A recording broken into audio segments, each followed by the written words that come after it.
Now, let's talk about the ABC. They don't seem to be fearful about any cuts at all. The Department of Government Efficiency, I wonder if they're going to have a look at the ABC. $1 billion plus we give them every single year to churn out leftist activist nonsense, including attacks against the US DOGE, their Department of Government Efficiency. The ABC is just parroting Democrat talking points with hit pieces like this.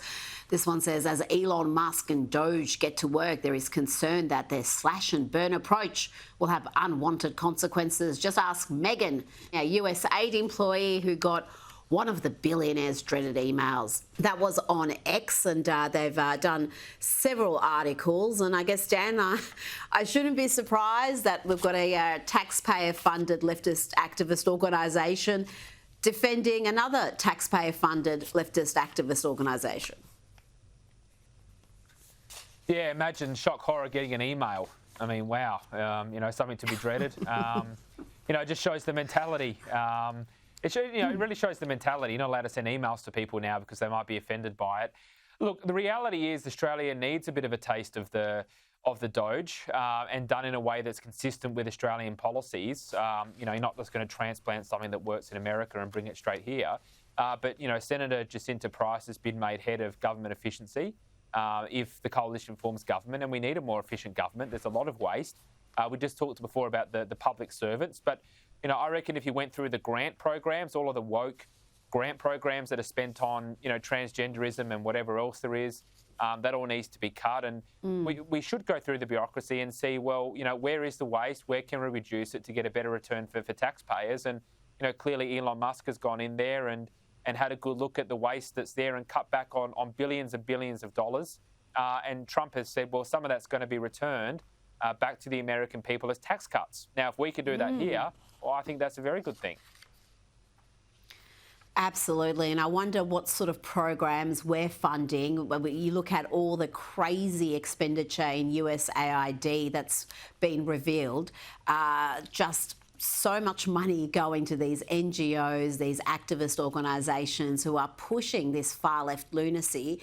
It's not grassroots, it's not organic, it's all funded by taxpayer dollars and pushing things that the majority of taxpayers don't want. Labor's been accused of a mass vote buying scheme amid revelations that they ordered 25 additional citizenship ceremonies to be held, mainly in Western Sydney seats.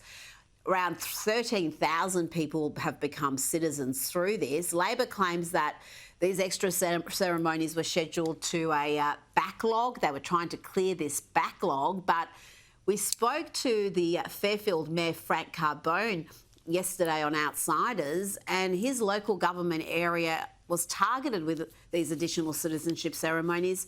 He said there was no backlog. The AEC, which is the Australian Electoral Commission, informed us that we actually didn't have a backlog. Now, if there was a backlog, let us know. We will put more on, but somehow, magically, thousands of people have appeared, and it's my guess that the Home Affairs Minister or his department has asked the AEC to fast-track some citizenship, people that receive the citizenship, and hasn't told the councils. Very curious. Dan, what do you think is going on here? Well, it's pretty obvious. It's all political. And, this has been the point that we've been making with the government's policies as it pertains to those, in Western Sydney, that the migration policy is being driven by votes, not by Australian values, not by what's in our national interest. The migration program has been a total disaster from day one under this government. Something like 1.4 million on a net basis have been brought into this country, and that's why we're getting poorer. Mass migration is making Australians poorer. We've had 7 consecutive quarters of negative per capita growth, which is the longest decline to living standards since Whitlam. And now they're just putting more people in without any plan for housing or infrastructure or social services that we all rely upon. Now, we want to be a nation that can welcome migrants, of course. That's been the case since the end of World War II, but everybody knows it needs to be planned for. You've got to have the infrastructure in first before you start bringing people in. And now this is just obviously a vote-buying scheme by Labor. And I think most Australians will look at that with aghast and say we need to have a properly managed migration system, not one that's based on winning votes.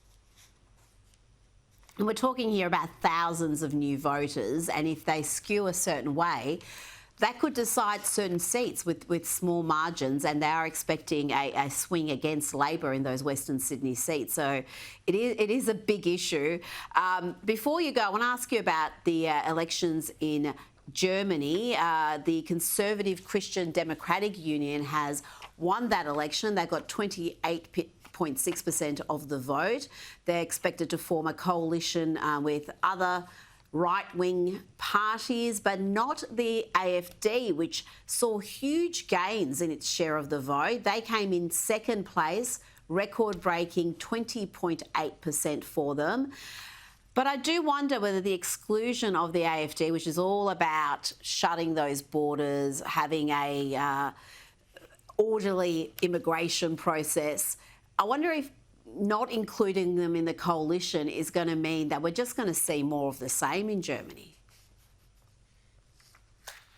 Yeah, I think it's strange that you wouldn't have the party with the second largest vote share have the opportunity to form government in coalition. And I say that regardless of the political leanings of the party.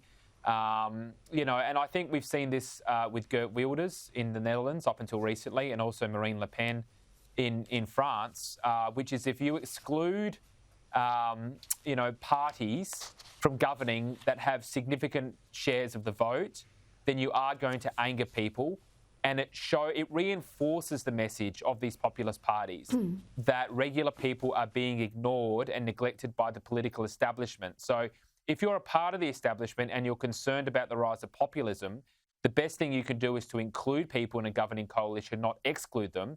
So, yeah, sure, you'll keep them out of government for a few years, but I think it only strengthens the hand that many of these populist insurgencies have. And again, it's going to anger a lot of people who have voted for these parties that say this just proves the point. People who are in power don't care about us.